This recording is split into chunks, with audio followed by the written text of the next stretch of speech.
This house now belongs to our oldest son and his wife. If you're not part of the family, you should leave now.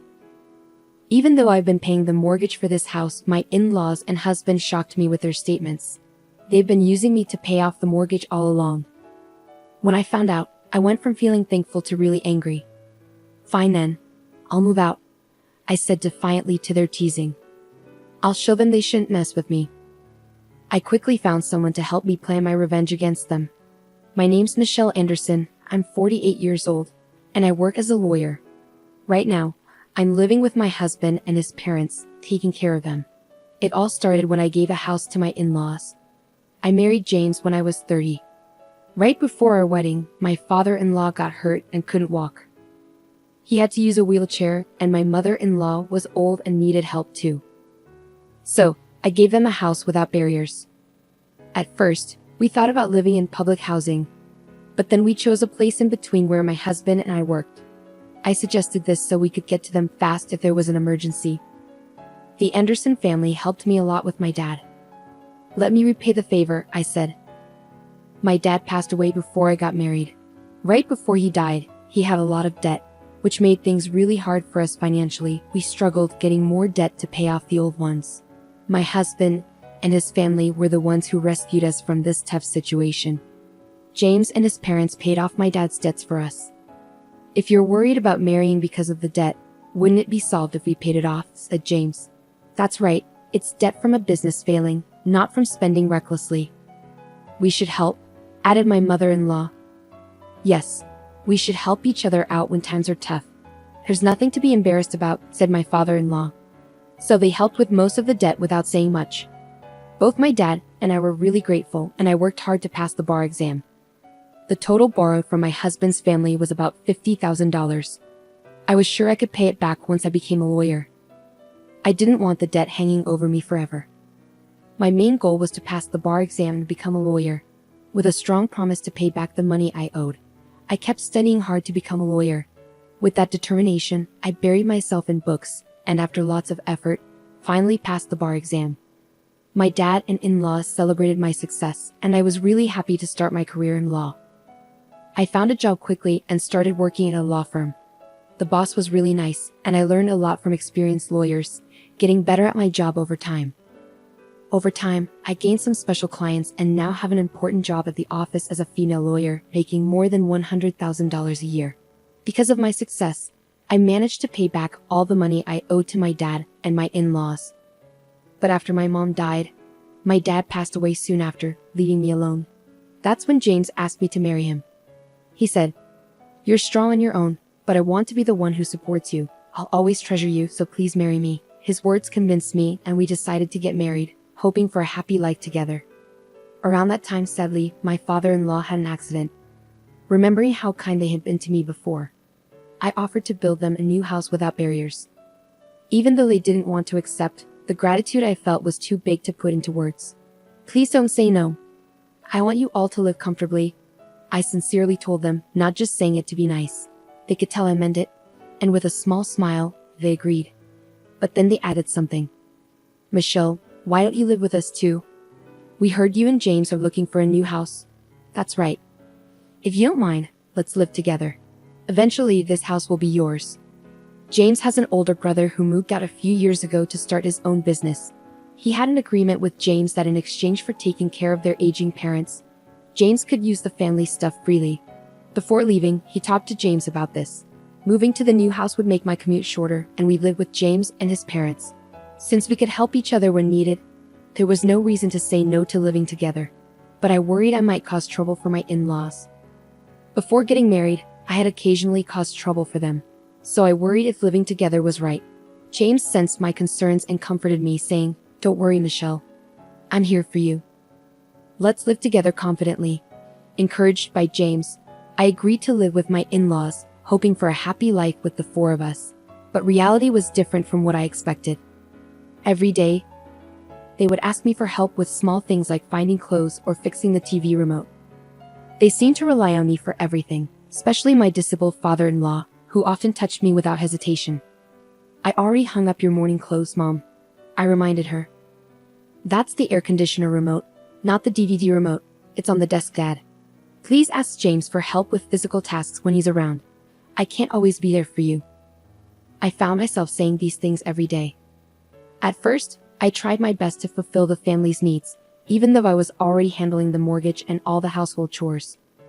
Sometimes I thought about getting a divorce, but James always handled things well, and my in-laws would apologize. Since I didn't feel mistreated, I usually decided not to divorce.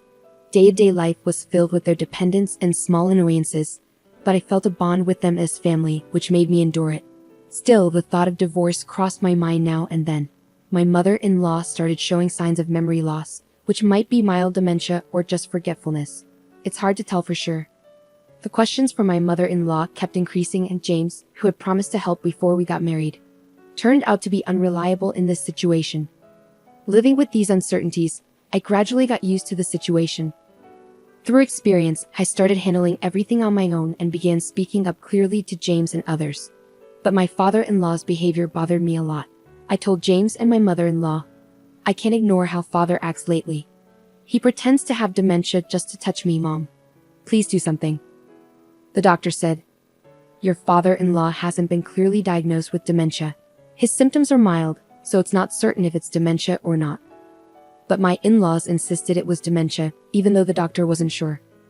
I understood if it was really dementia, but using an illness as an excuse to make others tolerate bad behavior wasn't okay. I talked to James and asked my in-laws to address it, but James kept avoiding the issue. When I was almost at my breaking point, something unexpected happened. As I was organizing our finances one holiday afternoon, I saw something in the bank book that made me smile. By the end of that month, we would finally finish paying off the mortgage for my in-laws' house. Filled with a sense of accomplishment, I felt like a heavy weight had been lifted off my shoulders. I was thrilled at the idea of having less financial strain and more money to spend freely. But little did I know, a new challenge was about to emerge. One evening during dinner with the family, James suddenly brought up the topic of the mortgage being paid off. "Michelle, the mortgage for this house will be fully paid off this month, right?" he asked out of the blue. Since he'd never mentioned the mortgage before, I was surprised by his sudden interest. But he smiled warmly as he poured beer into a glass. "Yes, that's correct. But why the sudden interest?" I asked. "Because we should celebrate, right? You've been through a lot, Michelle. I want to thank you with a big celebration," James explained. His unexpected words touched me deeply. I was moved that James had considered my struggles and wanted to show his appreciation. Despite wishing he'd help more with household chores, I was grateful for his care and concern. His words instantly eased my frustrations, and I couldn't help but smile with joy. "James, thank you. Can I look forward to the celebration?" James said, "Sure, we'll talk about it together as a family and get ready. Just hold on," Michelle, feeling relieved by his words. I was excited about getting ready for the celebration, but that happy feeling didn't last. Soon, I realized something wasn't right. I accepted James' invitation without thinking too much. It seemed like my in-laws had also heard about the talk and were planning something together. A few weeks later, James and my in-laws asked to meet me.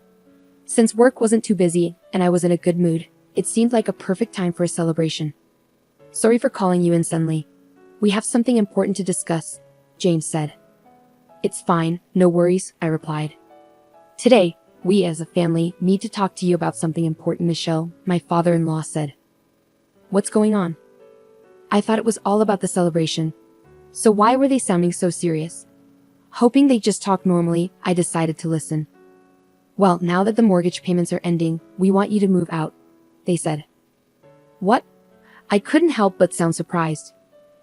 They wanted me to leave once the mortgage was paid off. What did they mean? Was it a mistake? The unexpected words made me think it must be a mix-up. I couldn't understand what James was saying, and I couldn't find the right words to respond. I was just confused. Seeing me like that, my in-laws didn't want to wait for me to figure it out and started explaining. "We sold this house to our oldest son and his wife," my father-in-law told me. "What?" I exclaimed, shocked to the core. My mind was spinning, struggling to grasp what was happening. To be suddenly told to leave the house, and on top of that, to learn that it had been handed over to James' older brother and his wife was beyond belief. What did all my efforts for this family mean now? Did this mean my role was over? But how? I couldn't accept this unfair and unreasonable situation. We have this beautiful house now. Your role here is no longer necessary. We tolerated you until the mortgage was paid off, but now the house belongs to us. You're no longer needed, my mother-in-law continued. I had lived in this house with James's family, feeling grateful towards them. Out of that gratitude, I stayed silent until now. But it hit me that it was all a charade. Even their help to my father and me was part of their plan to get something from me. Realizing this truth, I felt deeply betrayed and disappointed.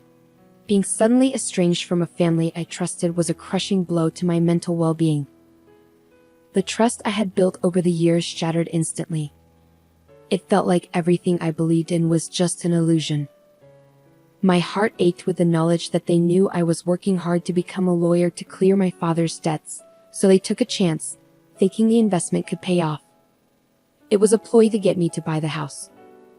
We thought we'd get a good return if we showed you kindness since you and James started dating. We figured the investment wouldn't go to waste, she added. When you were grateful for us helping your father and gave us expensive wine as a thank you, we thought you were easy, she continued. It was before my father's business went downhill. We used to be well off. James seemed interested in my family's wealth from the start. He must have seen an opportunity because he knew I wanted to become a lawyer. I trusted James and his family completely, without realizing how naive I was. That's why we came up with this plan. We hope to gain something big by helping your father, he said. Their confident and shocking statements were difficult for me to believe. So, it's worked out perfectly. We have a fantastic new house in our name, and once the mortgage is paid off, it's all ours. What we do with our property is none of your concern, they declared. Their words were full of planning and determination, and I struggled to accept the truth. It took me a while to realize that everything had been orchestrated from the start. For 13 years, they had been patiently waiting for this moment. They never truly cared for me or my father. We were just a means to an end. Their plan was to get close to our family right from the beginning, and we fell into their trap without realizing.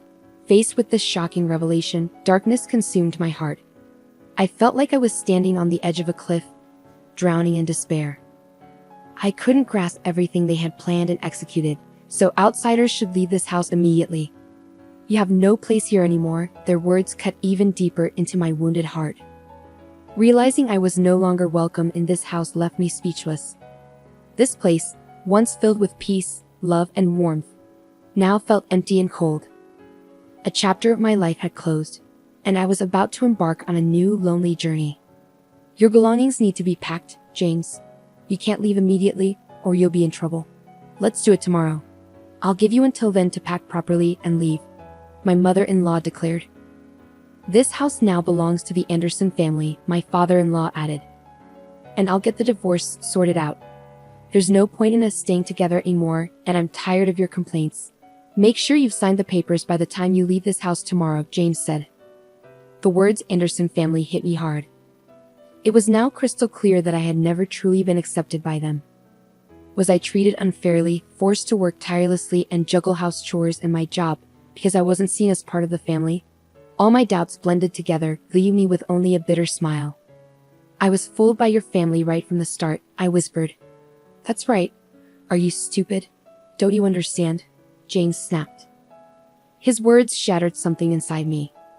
I lowered my gaze, then slowly lifted my head, forcing a smile as I gave an unexpected reply to my in-laws. Then I'll leave, I said. My heart couldn't find a reason to stay with the Anderson family anymore. All those days were filled with deceit. From now on, my life will take a new path. As I suddenly showed a cheerful face and decided to leave the house without a heavy heart, my in-laws couldn't hide their surprise. Quite obedient, aren't you? Got something up your sleeve? My mother-in-law asked suspiciously. No plans, I replied. Hearing such an unbelievable story, I felt like my life had hit rock bottom, and my love for their family disappeared in an instant. I'll pack up my things right away and leave. I'll sign the divorce papers properly. My lawyer will get in touch with you about dividing the property. Goodbye and thank you for everything, I said without waiting for my in-laws' response.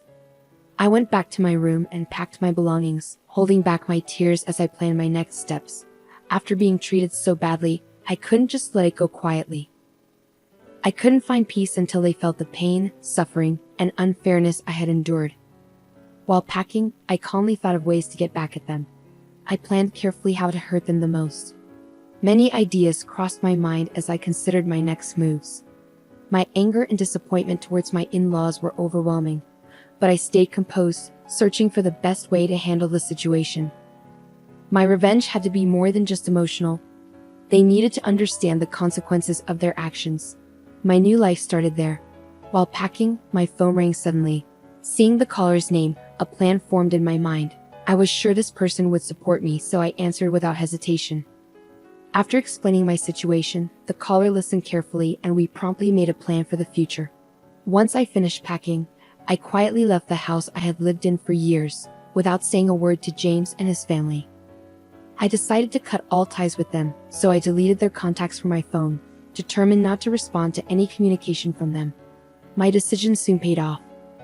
The day after I left, I received numerous frantic calls from my in-laws. Although I had deleted their numbers, their long association weighed heavily on my mind.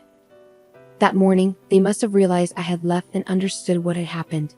However, I had no intention of answering their calls. As I looked at my phone, I felt a sense of empowerment over my decision and smiled lightly. At that moment, the person who had provided me with a new place to live reassured me, saying, "You won't have to answer the phone at all." I gratefully nodded at his words. I was ready to take the first step towards a fresh start. My life was about to begin a new chapter in a new environment. As the calls from my mother-in-law ceased, James began bombarding me with his own calls. Each one felt like unbearable noise. Finally, unable to take it anymore, I turned off my phone and, without turning it back on, canceled the service. It was a clear message that I was ending things with James. 3 months went by, and I had started a new life in a fresh apartment, away from the stress of living with my in-laws. I could focus more on my work, and my daily life became more satisfying. I embraced life to the fullest, free from the constraints of the past. People noticed a change in me post-divorce. I radiated happiness, and my demeanor became more cheerful and friendly. This transformation didn't go unnoticed, and I received many compliments. Despite the mental strain from my past relationship with my in-laws, I decided to nurture my relationships with colleagues at work and foster positive connections. I resolved to put more effort into my job and prioritize communication with my coworkers. As I made this decision, the receptionist at my office appeared on the floor in a panic, urgently informing me, "Miss Cohen, there's a parent and child at the reception looking for you." Cohen was my maiden name, which I retained after the divorce. Hearing her report, I hurried to the reception to find out what was going on. The usually composed receptionist's agitation signaled that something was amiss. Something significant must have caused her distress. Seeing her worried expression, I wanted to offer support, and a male colleague, sensing her state, volunteered to accompany me. Together, we made our way to the lobby. Upon arrival, my expression shifted dramatically as I laid eyes on who was there. My mother-in-law and James. They were causing a scene, loudly berating me for cutting off contact. Their irrational behavior left me stunned and questioning. Others in the office couldn't hide their shock at their actions. Their worn-out appearances, filled with anger, stood out after months of absence. Recognizing the abnormal situation, the reception staff alerted upper management, and soon the office manager appeared in the lobby. "Miss Cohen, a meeting room is ready. Shall we have a discussion there with your in-laws?" "I'll inform him," the manager suggested. Having already briefed the manager on everything, I agreed to the suggestion. Feeling uneasy about going alone, I brought my colleague with me. He was the lawyer I had hired for the matter with James, so they allowed his presence. Heading to the meeting room, I tried to suppress my confusion and agitation. Despite my inner turmoil and anxiety about what lay ahead, I found some relief in the manager's calm demeanor and resolved to proceed step by step. As we walked to the meeting room, my mother-in-law and James glared at me with anger. Despite their dire situation, they seemed displeased to see me thriving at work. Their gaze and attitude left no doubt about their feelings. Sitting across from my in-laws, we exchanged tense glances, and then the manager entered the meeting room with someone else. "Sorry I'm late. What? Why are you here?" The person the manager brought was James's brother, my brother-in-law. He stood there, glaring at the two with an angry expression. "There's nothing to say. You guys have really done something ridiculous." My brother-in-law used to be a gang leader in his youth, but now runs his own construction company. His employees call him boss, and he can't stand unjust behavior. When I lost my place to live, he helped me out for several weeks in a women's dormitory. He was already aware of the situation with my in-laws' house and, after hearing the details, offered his support right away. Why didn't he know when my in-laws told me to leave the house? They said they had sold it to their eldest son and his wife. I found out everything from Susan and confirmed it. You didn't think you could do such a horrible thing to Michelle and get away with it, did you? As soon as Susan's name was mentioned, James and his mother looked astonished. Susan, his wife and the mastermind behind this incident, had always harbored hostility towards me. Despite my brother-in-law's wishes, she had been a housewife up to this point. It wasn't my brother-in-law's instruction, but her own decision. She believed women were meant to be homemakers, as her own parents had been. So housekeeping was natural for her, and she saw women who defied this as not real women. When Susan saw me, she probably viewed me with envy. My dedication to work for nearly 40 years might have seemed dazzling to her. Additionally, Susan wasn't skilled at cooking. Even my brother-in-law and father-in-law had asked my mother-in-law to teach her, as I had heard from James. On the other hand, I managed household chores well while balancing my job.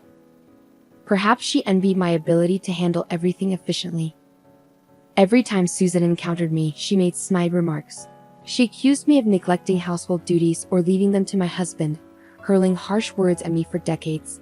However, my brother-in-law always intervened, which likely added to Susan's dissatisfaction. He supported Susan's desire to work and helped with household tasks. Susan's inaction in improving her situation was her own choice, and it was unfair for her to take out her frustrations on others. When my brother-in-law warned Susan, she redirected her discontent towards me. Susan confessed that she had orchestrated the entire plan to take over the house and pressure me into buying it. She manipulated my mother-in-law and father-in-law to execute this scheme. They probably believed they could obtain their own house and continue pretending to be senile, leaving me unable to object. They had found ways to orchestrate the plan without involving my brother-in-law, whom they couldn't contact because of Susan. James had also accepted a reward for assisting them in this scheme, making them all accomplices. The only person unaware was my brother-in-law, who would have stopped such foolish actions if he had known.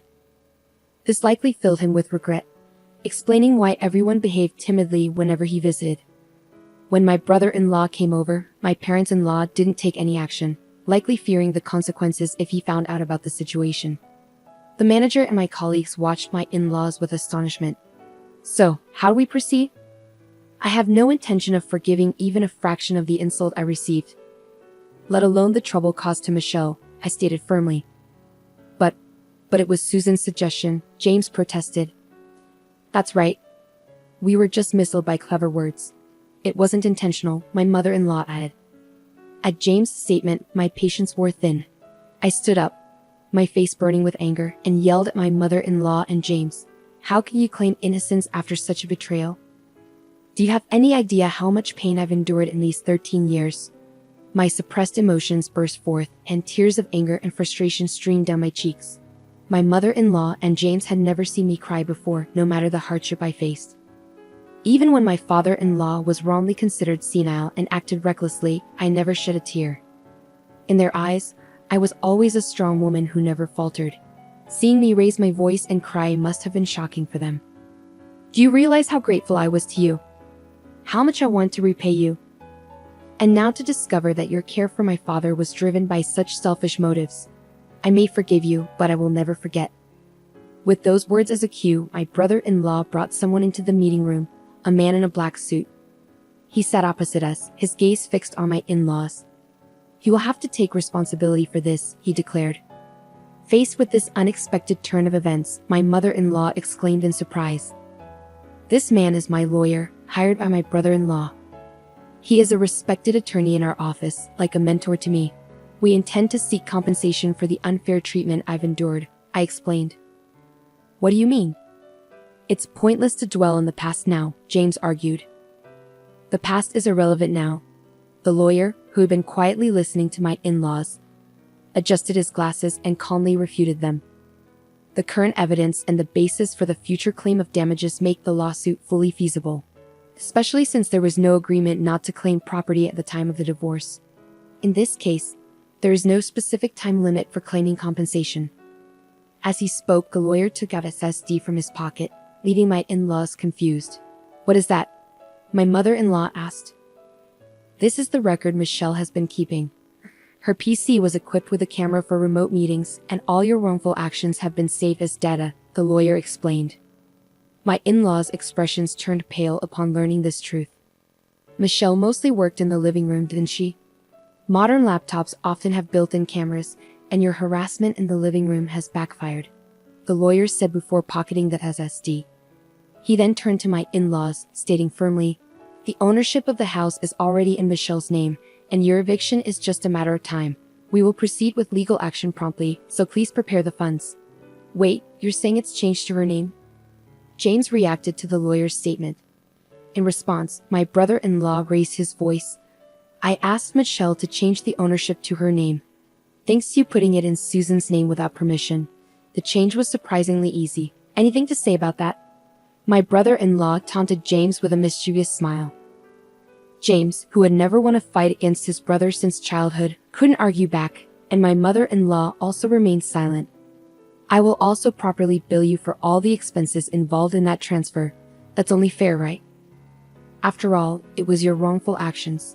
If you don't deal with what you've started, we'll be in trouble too," said my brother-in-law, folding his arms and standing imposingly. "Wait, you're saying it's changed to her name?" he added sternly, throwing the words at them. The two were left speechless before my brother-in-law's firm demeanor. He had also informed Susan, his wife and the mastermind behind this ordeal, about the situation. After resolving this matter, he expressed his intention to divorce her over the phone. "I'm really sorry for involving you in this, Michelle. Even though I didn't know, I will support you fully until you are satisfied. Let me know any requests you have. It's my family who did this, so I have a responsibility too." My brother-in-law apologized sincerely, and I nodded in gratitude. This outcome was a significant achievement for me, especially considering that the maximum amount for moral harassment compensation is usually around $30,000. I felt nothing but gratitude. Fortunately, the house was returned to my possession within a few days. With my brother-in-law's supervision, the furniture and appliances were also moved back, and everything was successfully recovered. Currently, the house is being used as a rental property. It's too big for me, and with its good location and accessible features, it seemed wasteful not to utilize it. Following my brother-in-law's advice, I started renting it out. Susan is busy with work, trying to pay off her debts. Following my brother-in-law's instructions, she works tirelessly from morning till night, and my mother-in-law and James are in similar situations. My father-in-law, unable to work due to his disability, contributes from his pension towards the debt repayment, and they seem to be leading a challenging life. I feel relieved knowing my brother-in-law is a reliable person. Years have passed since then, and I continue my work as a lawyer. Thanks to my brother-in-law, the monthly payments are going smoothly, and it's expected to be paid off by next year. Despite often contemplating giving up amidst the hardships, I held on to the belief that my efforts would be rewarded someday. That belief has become a reality, and I live each day with gratitude.